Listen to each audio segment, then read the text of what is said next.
Source of magnetic field में हम लोगों ने कुछ न्यूमेरिकल्स वगैरह देखा था किस तरह से हम स्ट्रेट करंट अगर स्ट्रेट वायर में करंट फ्लो हो रहा है तो उस बेसिस पे किस तरह हम बायो-सावर्ट लॉ का ट्रायंगल्स देखेंगे और किस तरह से सम्स वगैरह बनाएंगे। मैंने जब आपको बायो-सावर्ट लॉ बताया था तो वहां पे मैंने बोला था कि ये जो कॉन्सेप्ट है हम दो जगह यूज कर सकते हैं कि स्ट्रेट करंट में मतलब स्ट्रेट वायर में अगर करंट फ्लो हो रहा है तो या फिर हम सर्कुलर में, ठीक है ना। तो मेरी बात को यहाँ समझना कि जैसे अब हम बात करते हैं यहाँ पे क्या सर्कुलर वायर के कंडीशंस में, या सर्कुलर वायर बोल लो या सर्कुलर अर्क बोल लो, ठीक है ना। तो अगर मैं यहाँ बात करूं सर्कुलर आर्क की बात करते हैं, ठीक है ना। तो यहाँ समझना इस कॉन्सेप्ट को, ठीक है, कि जैसे सपोज करो मेरे पास इस तरह से एक आर्क है, ठीक है, क्लियर। अगर ये अर्क है मेरे पास, ठीक है, और ये क्या है, यहाँ से ऐसे समझो, ठीक है, इस तरह से ज्वाइन कर लो इसको, ठीक है। ये जो है ये अर्क का सेंटर है, ठीक है, क्लियर। अब ये समझो ये अर्क का सेंटर है और इस अर्क का रेडियस दिया हुआ है आर, ठीक। ये जो एंगल्स बना रहा है वो थीटा है, क्लियर। अगर इस पे मैं बोलूं कि इस अर्क पे इस डायरेक्शन में, that means anti clockwise direction में आई करंट फ्लो कर रहा है, तो सेंटर पे देखना, ध्यान से मेरी बात सुनना, सेंटर पे मैग्नेटिक फील्ड का डायरेक्शन क्या होगा। तो मैंने तुम लोग को ये बताया था कि अगर कभी भी आपको कुछ क्लोज लूप जैसा दिखे तो आप क्या करो कि राइट हैंड रूल को रिवर्स कर लो, मतलब करेंट के डायरेक्शन में क्या करो, फिंगर को कर्ल करो और थंब का डायरेक्शन मैग्नेट का डायरेक्शन बताता है। तो अगर आप करंट के डायरेक्शन में फिंगर को कर्ल करोगे और थंब देखोगे तो तुमको कैसा दिखेगा, वो आउट ऑफ द पेपर, मतलब एंटी क्लॉकवाइज मूवमेंट दिख रहा है तुमको ये करंट का। तो यहाँ पे अगर सी पॉइंट पे मैं मैग्नेटिक फील्ड बोलूँ तो वो कैसा दिखेगा हमको, out of the paper, dot दिखेगा, क्लियर है। कहीं दिक्कत नहीं इतनी दूर समझने में, ये समझ में आ गया तुमको, ठीक है। अब मेरी बात समझो, एक छोटा सा डेरिवेशन है यहाँ पे, इसको ध्यान देना। जो प्लस टू का एग्जाम्स दे रहे हैं आप ध्यान रखोगे, आपके प्लस टू के एग्जाम्स में भी ये पूछता है कई बार, क्योंकि इस चैप्टर में डेरिवेशंस बहुत ज्यादा है। चल देखो, मेरी बात सुनना, ठीक है, यहाँ पे ध्यान देना मेरी बात को, कि जैसे आप ऐसे समझो जो हम निकाल रहे हैं अ सर्कुलर अर्क, अ सर्कुलर अर्क of radius r, of radius r carry a current I, carrying a current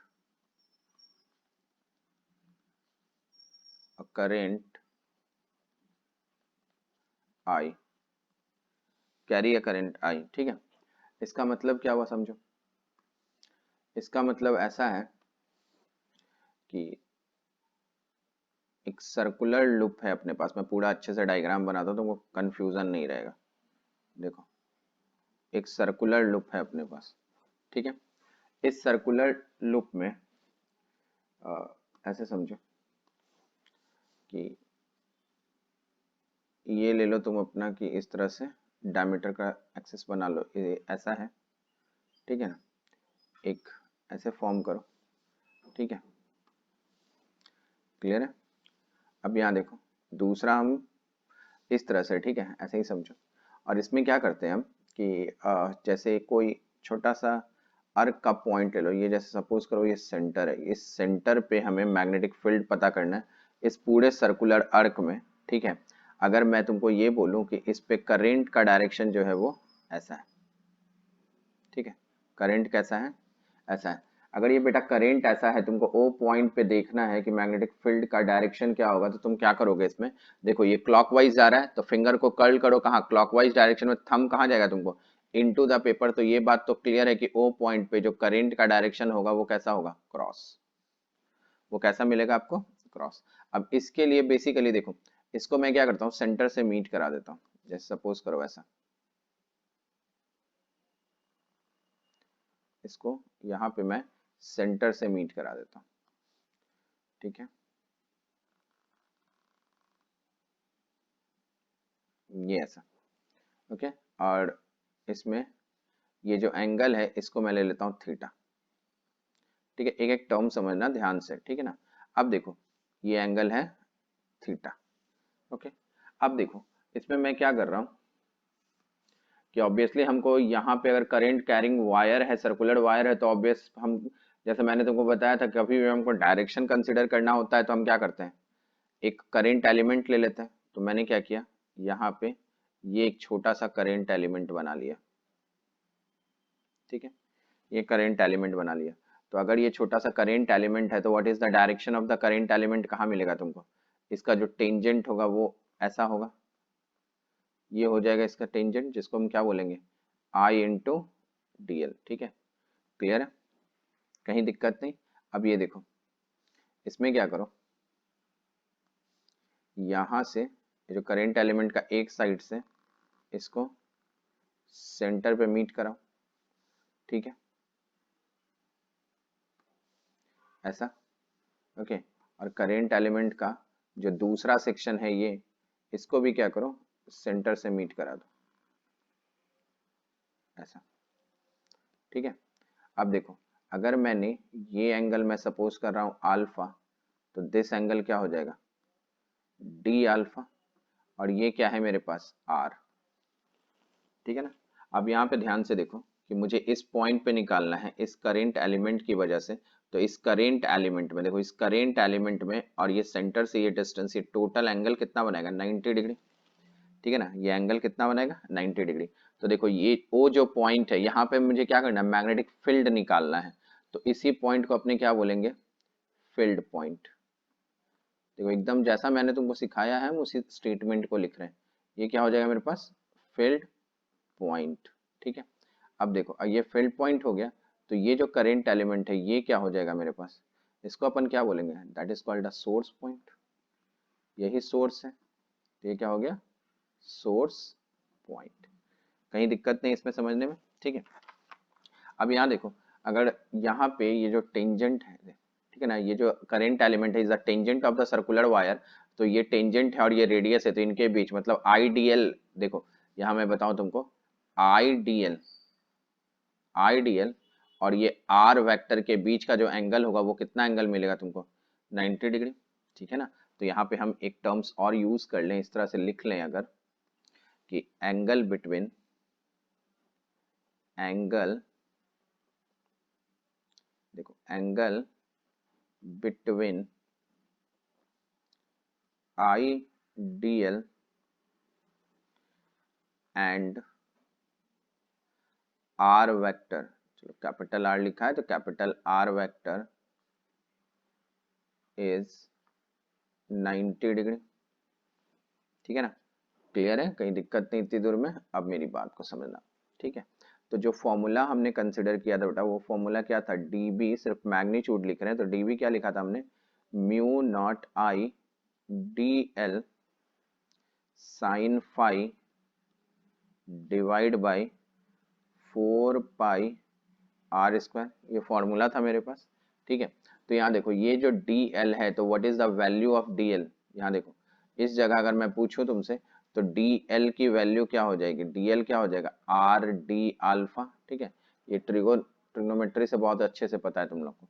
ठीक है, तो दैट मीन्स हम जो बी की वैल्यू निकालेंगे, देखो यहाँ जो हम बी की वैल्यू निकालेंगे, यहाँ पे जो बी की वैल्यू निकालेंगे वो बी बोलो, तो b is equal to integration क्या बोलेंगे हम, db, क्योंकि क्या करना है हमको, सारे जितने भी एलिमेंट्स है सबको जोड़ना है। ठीक है ना, छोटे छोटे एलिमेंट्स को जोड़ना ही क्या कहलाता है, इंटीग्रेशन। इंटीग्रेशन का मतलब ही होता है एडिशन। ठीक है, अब ये सारी बातें तुमको पता रहती है, यहाँ ध्यान से समझो। अब इस जगह अगर हम ऐसे कंसिडर करेंगे तो db इज इक्वल टू क्या मिलेगा मेरे को, यहाँ से देखो, यहाँ पे हम क्या लिख सकते हैं, देखो टोटल फॉर्म में आओ, टोटल फॉर्मूला हम क्या लिखेंगे, देखो मैं पूरी वैल्यू लिख देता हूँ, म्यू नॉट आई, ठीक है, म्यू नॉट आई, आर देखो डी एल की जगह मुझे क्या लिखना है, R D alpha divide by 4 pi, और ये आर स्क्वायर की जगह capital R square, sine phi की वैल्यू कितनी है, 90। इज इट क्लियर, ठीक है। और इसको देखो, इसमें बचेगा क्या क्या तुम्हारे पास, यहाँ पे जो जो कांस्टेंट है उसको बाहर निकाल लो, म्यू नॉट आई बाहर हो गया मेरे पास। देखो एक आर कैंसिल हो जाएगा, तो दैट मीन्स क्या बचेगा यहाँ पे 4 पाई आर, ये बाहर आ जाएगा। और इंटीग्रेशन के अंदर जो बचेगा, देखो D L is equal to हमने क्या लिखा है डी अल्फा, तो इंटीग्रेशन के अंदर क्या बचेगा मेरे पास डी अल्फा। और इसको हम क्या करेंगे 0 से लेके थीटा एंगल तक इंटीग्रेट कर देंगे, ठीक है ना। क्योंकि जो हमें यहाँ समझना, जो हमें निकालना है वो हमने उसके लिए ये जो अर्क है, ध्यान से देखो मैं तुमको पूरा कलर करके बताऊं। यहाँ से देखो, यहाँ से लेके यहाँ तक ये अर्क है, इसी का हमको मैग्नेटिक फील्ड निकालना है, जो कि कितने एंगल पे सबटेंडेड है, थीटा एंगल पे। इज इट क्लियर ना? ठीक है, तो 0 से थीटा एंगल। तो what is the value of magnetic field, कितना हो जाएगा मेरे पास mu not I 4 pi R into क्या लिखूं मैं थीटा। ठीक है, अगर मैं इसके करंट के डायरेक्शन की तरफ बढ़ूं तो इसमें मुझे मैग्नेटिक फील्ड का डायरेक्शन क्या मिला था, अगर ये तो मैग्नीट्यूड हो जाएगा, अगर इसको डायरेक्शन बना दे तो क्या मिला था मुझे क्रॉस, है ना। तो ये वैल्यूज हो जाएगी मेरे पास, कहीं दिक्कत नहीं, इतनी बातें आपको समझ में आ रही है, ठीक है ना, क्लियर है। ये देखो ये इंटीग्रेशन है, ठीक है, 0 से थीटा। Is it clear? ठीक है, कहीं दिक्कत नहीं बेटा इतनी दूर समझने में। ठीक है, आज इसके सर्कुलर वाले मैं ट्राई करूंगा कि मैं सर्कुलर वाले सारे डेरिवेशन आपको फिनिश कर दूं। ठीक है, अब यहाँ समझो कि अगर हम बात करें क्या, जैसे थीटा तो एक आर्क के लिए हो गया, अगर मैं तुमको ऐसे बोलूं कि फॉर कंप्लीट सर्कल, ठीक है, अगर स्टेटमेंट यहाँ पे ऐसे लिखूं फॉर कंप्लीट, फॉर, ठीक है ना, फॉर कंप्लीट सर्कल, तो फॉर कंप्लीट सर्कल के लिए थीटा की वैल्यू क्या हो जाएगी 2 पाई। तो मैग्नेटिक फील्ड हमें क्या मिल जाएगा, देखो पूरे सर्कल के लिए अगर हम निकालेंगे तो क्या लिखेंगे mu not I by 4 pi R into यहाँ क्या हो जाएगा 2 पाई, है ना। तो ये देखो 2 पाई, तो ये पाई और ये पाई कैंसिल, और ये 2 से ये 2 टाइम कैंसिल, तो देन मैग्नेटिक फील्ड हमें क्या मिल जाएगा mu not I by 2 R. एक कंप्लीट सर्कल का अगर हम सेंटर पे मैग्नेटिक फील्ड निकालते हैं तो उसकी वैल्यू क्या मिल जाती है हमको mu not I by 2 R. कहीं दिक्कत नहीं इसको समझने में। अब इसको देखो, अगर जनरलाइज फॉर्म में तुम कंसिडर करोगे, अगर कोई भी जनरल फॉर्म हम कंसिडर कर ले, ठीक है, यहाँ समझो, अगर हम जनरलाइज फॉर्म में इसको कंसिडर करें तो जनरलाइज फॉर्म में हम फॉर्मूला क्या लिख सकते हैं, ठीक है, जनरल फॉर्म अगर मैं बोलूं, ठीक है ना, जनरल फॉर्म में अगर हम इसका फॉर्मूला लिखे तो मैं ऐसे लिख सकता हूँ ना, B is equal to mu not I by, देखो mu not I divide by, clear है, ऐसा लिख ले 2 आर, या फिर ऐसे लिख लो 4 पाई इंटू थीटा अपॉन 2 पाई, जो थीटा की जो वैल्यू होगी वो डाल देना, यही जो होगा वो क्या हो जाएगा, ये आ जाएगी वैल्यू, ठीक है ना, इंटू यहाँ पे क्या लिखेंगे आर। आ रही है बात समझ, ये जनरल फॉर्म हो जाएगा अगर किसी भी एंगल्स के लिए, किसी भी आर्क के लिए हमें निकालना हो तो। अब देखो यहाँ पे, अब मेरी बात सुनो, अब हमें क्या निकालना है, अब यहाँ पे हमको सर्कुलर वायर पे निकालना है। देखो ये भी डेरिवेशन बहुत इंपॉर्टेंट है और इसको भी ध्यान से समझो। जैसे अब ऐसे समझ लो कि इन केस ऐसा है मेरे पास इंफॉर्मेशन, इस तरह से एक सर्कुलर वायर है, ऐसा, ये इस तरह का एक सर्कुलर वायर, ठीक है, क्लियर, ये इसका सेंटर है, ठीक है। सर्कुलर वायर इस तरह का समझो कि जैसे ये वर्टिकल सर्कल है, not for the horizontal circle, ठीक है ना, ये हॉरिजेंटल नहीं है, वर्टिकल सर्कल है, और इसके सेंटर से तुम ऐसे समझ लो कि इसके सेंटर से अगर हम बात करें तो सेंटर से इधर हम चल रहे हैं, ठीक है, कुछ x डिस्टेंस पे, इज इट क्लियर, सेंटर से कुछ x डिस्टेंस पे हम बात कर रहे हैं और इस पोजीशन पे, ठीक है, यहाँ पे देखो ये सर्कुलर वायर हो गया, ये x डिस्टेंस की बात कर रहे हैं, और उससे हम क्या कह रहे हैं कि एज फॉर दिस पोजीशन, ये पोजीशन, ये जो है ना, ये p पोजीशन सेंटर से x डिस्टेंस पर, ठीक है, सेंटर से x डिस्टेंस का मतलब यहाँ से ये डिस्टेंस को a नहीं लेना, ये मैंने बोला है तुमको वर्टिकल सर्कल है, ठीक है ना, इज इट क्लियर। तो इस p पॉइंट पे मुझे मैग्नेटिक फील्ड निकालनी, ठीक है, क्लियर है। अगर तुम ऐसे एज्यूम कर लो कि यहाँ पे करेंट का डायरेक्शन ऐसा है, ठीक है, क्लियर है, सेंटर से x डिस्टेंस पर है ये, तो इसका मैग्नेटिक फील्ड कैसे निकालेंगे? तो मेरी बात को समझना, देखो यहाँ पे आप क्या करोगे, यहाँ पे इस पोर्शन पे अगर आपने, जैसे करंट तो ऐसे चल रहा है, तो इस पोर्शन पे अगर तुमने यहाँ पे करंट एलिमेंट कट किया तो व्हाट इज द डायरेक्शन, इसका क्या होगा? ये देखो वर्टिकल सर्कल है, मतलब डायरेक्शन तुम्हारी तरफ होगा इसका, ठीक है। अगर तुम नीचे यहाँ पे कोई करंट कट करोगे तो इसका डायरेक्शन कहाँ होगा? यहाँ पे ये आइडियल कट करोगे तो इसका डायरेक्शन कहाँ होगा? अंदर की ओर, है ना। ये आइडियल जो बनेगा ये कहाँ होगा? ये तुमको कहाँ दिखेगा? अपनी ओर, मतलब आउट ऑफ द पेपर दिखेगा। और ये कहाँ दिखेगा? इसका डायरेक्शन तुमको कहाँ दिखेगा? इनटू द पेपर दिखेगा, ठीक है ना, कहीं दिक्कत नहीं ना? आ रही है बात समझ में? ठीक है, तो हमको पी पॉइंट पे निकालना है, तो मेरी बात को थोड़ा समझना, इसको 2D में अपन कैसे एज्यूम कर सकते हैं, इस सेक्शन को समझो, ठीक है। अगर मैं इसको चाहूँ 2D में एज्यूम करना, क्लियर है, तो इसको देखो 2D में कैसे एज्यूम करेंगे, यहाँ ध्यान से देखना और इस ज्योमेट्री को अच्छे से समझना। जैसे मैंने क्या किया, ये ले लिया y एक्सिस, देखो इसको 2D में अरेंज करने की कोशिश कर रहा हूँ मैं, ठीक है, और ये लिया मैंने x एक्सिस, ठीक है, ये x एक्सिस, ओके। देखो इस सर्कल का अपर पार्ट जो है, इसका जो अपर पार्ट है उसका तुमको कैसा दिख रहा था? करंट आइडियल कैसा दिख रहा है? डॉट में, ठीक है। और लोअर पार्ट जो है उस सर्कुलर अर्क का, वर्टिकल सर्कल का, वो लोअर पार्ट में कैसा दिख रहा है? क्रॉस में। ये मेरा यहाँ का आइडियल था और ये यहाँ पे आइडियल है, देखो यही डायरेक्शन है ना, 2D में बना दिया। अब यहाँ देखो इस P पॉइंट पे मुझे मैग्नेटिक फील्ड निकालना है, आ रही है बात समझ में? अगर आपको इस P पॉइंट पे मैग्नेटिक फील्ड निकालना है तो आप ध्यान से देखो, इसको सबसे पहले अपने क्या करेंगे, ये आइडियल वाले से हम क्या करेंगे, P पॉइंट पे इसको मीट करा देंगे इस तरह से, ठीक है। ऐसे हमने क्या किया, इसको मीट करा दिया, okay. As it is same हम क्या करेंगे, यहाँ पे ये जो क्रॉस है, यहाँ ध्यान रखो बेटा, ये कैसा है डायरेक्शन? क्रॉस। अब इस क्रॉस वाले को भी हम क्या करेंगे, यहाँ से भी इसका हम क्या करेंगे, P पॉइंट पे इसको मीट करा देंगे, ठीक है, ऐसा। आ रही है बात समझ में? कहीं दिक्कत नहीं?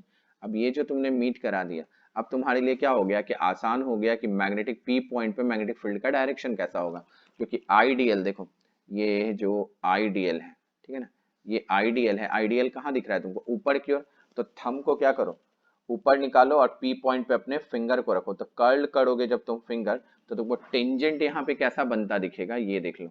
यहाँ पे जो टेंजेंट बनता हुआ दिखेगा आपको, वो टेंजेंट कैसा दिखेगा देखना, इस पॉइंट से ऐसा टेंजेंट बनता हुआ दिखेगा, ये टेंजेंट मिलेगा मुझे, ठीक है। Is it clear? इसको हम क्या करते हैं, इसको हम लिख लेते हैं DB1, क्योंकि छोटे से एलिमेंट्स के लिए हम कंसिडर कर रहे हैं, ऐसा मिलेगा मुझे। Is it clear? अब ध्यान से देखो, अगर मैं यहाँ पे क्रॉस में जाऊं तो क्रॉस में भी तुमको कैसा दिखेगा बाहर, तो देखो इसके लिए भी अगर तुम डायरेक्शन कंसिडर करोगे तो इसका डायरेक्शन तुमको कैसा दिखेगा, देखो इसका डायरेक्शन तुमको ऐसा दिखेगा, जो टेंजेंट बनाओगे उसका डायरेक्शन तुमको ऐसा दिखेगा, कहीं दिक्कत नहीं? ये पूरा आपको डायग्राम समझ में आ रहा है, ठीक है। अब यहाँ पे देखो ये डिस्टेंस कितना है मेरे पास, x, ठीक है, क्लियर है बेटा? अब यहाँ देखो, अगर मैं यहाँ पे एक्सिस बना दूं इसके लिए, ठीक है, यहाँ से मैं एक एक्सिस ड्रॉ कर दूं ऐसा, देखो ये अगर मैं एक्सिस बना दूं, ठीक है, ये मेरे पास एक्सिस है, ओके, ये डन है, ठीक है। तो देखो ये एंगल, आप एक एक टर्म समझना, दिस एंगल इज थीटा, तो दिस ऑल्सो इन थीटा, ठीक है ना। तो देखो हॉरिजेंटल के साथ ये एंगल, ये जो मैग्नेट वाला ये थीटा बना रहा है, तो ये भी एंगल कितना दिखेगा तुमको, थीटा ही मिलेगा। आ रही है बात समझ में? और ये वो क्या है, ये मेरा, तुम ऐसे समझो यही बेस लाइन होगा, ठीक है। अब यहाँ मेरी बात को समझो कि आईडीएल और ये आर के बीच का जो एंगल होगा वो तो 90 डिग्री होगा, ये हमने देखो यहीं पे डिसाइड कर रखा था। आईडीएल और इससे जो आर बनाएंगे, यहाँ देखो ये जो आईडीएल है और इससे जो तुम इस जगह जाके जो ये आर पोजीशन बनाओगे, ये तो दोनों 90, क्योंकि टेंजेंट है और ये इधर है तो 90 ही डिग्री मिलता है, ये आपको अच्छे से पता है, ठीक है ना। तो मैं यहाँ एक स्टेटमेंट लिख देता हूँ, तुमको थोड़ा ध्यान रहेगा, ऐसा लिख देते हैं हम, angle between angle between ideal and R is 90 degree. ये भी क्लियर है, आ रही है आपको बात समझ में, कहीं दिक्कत नहीं। तो what is the value of R? तो आर की वैल्यू हमें क्या मिलेगी? देखो, अगर ये जो सर्कुलर आर्क है इसका रेडियस हम लोग क्या कंसिडर कर रहे हैं, ए, तो what is the value of R? R की वैल्यू क्या मिल जाएगी हमको? Root under a square plus x square. देखो कहीं दिक्कत नहीं ना, इतनी बात अच्छे से समझ में आ रही है। देखो तुमको यहाँ समझ में आ गया कि 3D को हम कैसे 2D में कंसिडर करते हैं। देखो मतलब ये जो A है ना बेटा, ये A ऐसा है, देखो ध्यान से समझना। इसको मैं थोड़ा सा तुमको इस 3D वाले सेक्शन में भी R के बारे में डिक्लेयर कर देता हूँ, ठीक है। यहाँ देखो, ये देखो, ये जैसे है इसको तुम ऐसे मीट करा दो, ये इस तरह से मीट करा दो, तो दिस इज द सेंटर और दिस इज द रेडियस। यही चीज हमने यहाँ पे बनाया। ये देखो, ये सेंटर है इसका और ऊपर क्या है, रेडियस, ठीक है। और हर जगह का डायरेक्शन हमने 2D में डिसाइड किया है। आई बात समझ में आपको? ठीक है। अब यहाँ पे ध्यान से देखो कि अगर हम इसको प्रूफ करने लगे, फॉर्मूला इसका देखें कि आखिर बी पॉइंट पे मैग्नेटिक फील्ड कितना होगा, तो देखो हमें ये पता है डी बी। पहले एक टर्म्स और डिस्कस करो। देखो ये जो डी बी वन है, ठीक है, और यहाँ पे सपोज करो मैंने लिखा डी बी टू, तो ये जो डी बी टू है दोनों का क्या होगा, मैग्नीट्यूड तो बराबर होगा, बिकॉज देखो करेंट एलिमेंट्स एक जैसा है इसका मैग्नीट्यूड, प्लस ये जो डिस्टेंस है आर ये भी एक जैसा है, तो ये दोनों तो सेम होगा। तो अगर मैं तुमको यहाँ dB बोलूँ तो dB के लिए हम फॉर्मूला क्या लिखते हैं, याद करो, mu not I D L sine phi divide by क्या लिख दूं मैं, 4 पाई आर स्क्वायर। यही फॉर्मूला होता है ना, जहां पे हमको पता है फाई की वैल्यू कितनी है, 90 डिग्री, अभी आपको मैंने बताया, ऊपर लिखा है मैंने। और what is the value of R? R की वैल्यू कितनी हमने कंसिडर की है, A square plus x square. Is it clear ना? कहीं दिक्कत नहीं, मेरी बात को समझ में आ रहा होगा आपको, ठीक है। अब यहाँ पे समझो कि अगर मैं यहाँ बोलूँ, यहाँ पे B net, net magnetic field या integration of dB net, integration of dB net, तो कोई दिक्कत नहीं है तुमको समझने में, ठीक है। अब यहाँ पे देखो कि जब तुम इस जगह सोचोगे तो तुमको ये बात पता है कि ये जो डीबी है, ये जो डीबी है वो इस डायरेक्शन में एक कंपोनेंट देगा जिसको क्या बोलोगे, डीबी कॉस थीटा, और इस डायरेक्शन में एक कंपोनेंट देगा उसको क्या बोलोगे, dB sine theta. As it is ये वाला भी देगा तुमको डीबी कॉस थीटा और dB sine theta. DB sine theta वाला सेक्शन कैंसिल होगा, तुमको क्या मिलेगा, डीबी कॉस थीटा, ठीक है ना। तो यहाँ पर क्या लिखेंगे, integration D B cos theta. आप मुझसे पूछोगे sir two B cos theta क्यों नहीं लिखा, तो बेटा हम क्या कर रहे हैं कि जिस पॉइंट से स्टार्ट हो रहा है टोटल को हम इंटीग्रेट कर देते, पूरा सर्कुलर को तो हमको सिर्फ एक ही लिखना पड़ेगा कंपोनेंट, ठीक है ना, ऐसे समझो। ओके, अब यहाँ पे समझो कि कॉस थीटा, तो अब यहाँ पे कॉस थीटा भी डिफाइन कर लो कि कॉस थीटा की वैल्यू क्या हो सकती है। तो देखो यहाँ से कॉस थीटा हम क्या लिखते हैं, देखो base upon hypotenuse, that is क्या मिलेगा हमको, बेस अपॉन हाइपोटेनस ए स्क्वायर प्लस एक्स स्क्वायर। ये हो गया, कहीं दिक्कत नहीं, इतनी दूर समझने में आ रही है बात समझ में। अब यहाँ पे सारे फॉर्म को अच्छे से लिख लो, ठीक है। अब यहाँ पे मैं अगर ऐसा लिख रहा हूँ, ध्यान से समझना कि मैं लिख रहा हूँ क्या, integration mu naught I D L upon 4 pi, और आर स्क्वायर को क्या लिखेंगे, ए स्क्वायर प्लस एक्स स्क्वायर, यही है ना आर, तो उसका स्क्वायर रूट है ये, तो इसका ये बच जाएगा मेरे पास। और कॉस थीटा क्या लिखा है हमने, ए upon root under a square plus x square, यही है मेरे पास टोटल डिफिनेशंस, ठीक है। अब इसमें देखो जो जो कांस्टेंट है उसको बाहर निकाल लो, म्यू नॉट आई बाहर हो गया और ए भी बाहर कर दो, और यहाँ क्या बचेगा, 4 पाई, ठीक है। और ये क्या हो जाएगा, A square plus x square to the power क्या लिखेंगे, 3/2, और इंटीग्रेशन में क्या आ गया मेरे पास, डीएल, डीएल को कहाँ से कहाँ तक करना पड़ेगा, 0 से लेके 2 पाई तक, तो टोटल सरकमफेरेंस हो गया। देखो कहीं दिक्कत नहीं बेटा इतनी दूर में। अब यहाँ पे समझो, तो दैट इज द वैल्यू मुझे क्या मिलेगी, mu not I into a divide by 4 pi A square plus x square to the power 3/2 into dl। That means क्या मिलेगा आपको, देखो इतना है ना, ये क्या मिलेगा 2 पाई a। ठीक है, तो देखो ये पाई कैंसिल, ये 2 और ये 4 ये भी कैंसिल 2 टाइम। तो what is the value, mu not I a square into क्या लिख सकते हैं हम, 2 a² plus x square to the power 3/2, ऐसा लिख सकते हैं ना। ये क्या हो गया मेरे पास, बी नेट की वैल्यू। ठीक है, बी नेट की वैल्यू। कहीं दिक्कत नहीं ना इसमें, आपको समझने में आ रही है बात समझ में। तो ये मेरे पास आ गया क्या, बी नेट की वैल्यू। इसको हम बॉक्स में कंसीडर कर लेते हैं। ठीक है,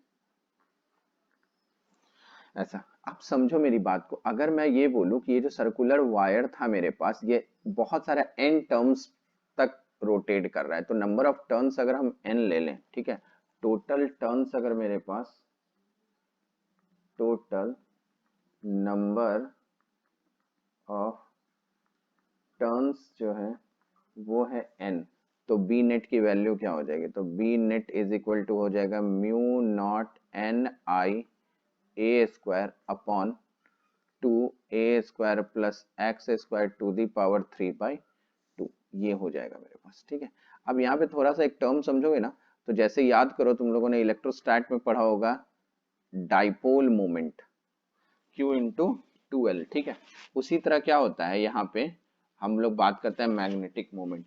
तो मैग्नेटिक मोमेंट का मतलब क्या होता है कि करेंट इंटू एरिया। ठीक है, क्या बोलते हैं हम लोग, करेंट इंटू एरिया। तो यहाँ देखो, अगर इस टर्म्स में यहाँ जो दिख रहा है तुमको, यहाँ पे अगर तुम क्या करो, पाई से मल्टीप्लाई और डिवाइड कर दो। ठीक है, जैसे मैं तुमको ऐसे बताऊं बेटा, ध्यान से समझना।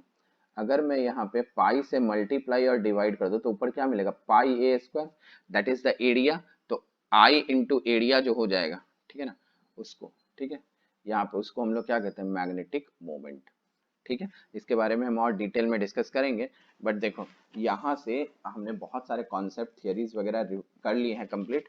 अब जो नेक्स्ट लेक्चर्स होगा उसमें मैं बहुत सारे क्वेश्चंस आपको कराऊंगा। ठीक है, और बहुत सारे न्यूमेरिकल्स हम प्रैक्टिस करेंगे कि किस तरह से सर्कुलर आर्क के न्यूमेरिकल्स हो तो सॉल्व करें, जैसे हमने वो इससे पहले भी और भी सम्स किए थे स्ट्रेट वायर के केस में। अब सबको मिक्स करके हम लोग सम सॉल्व करेंगे। ठीक है, तो नेक्स्ट लेक्चर्स में हम इसके बारे में डिटेल डिस्कस करेंगे। ओके।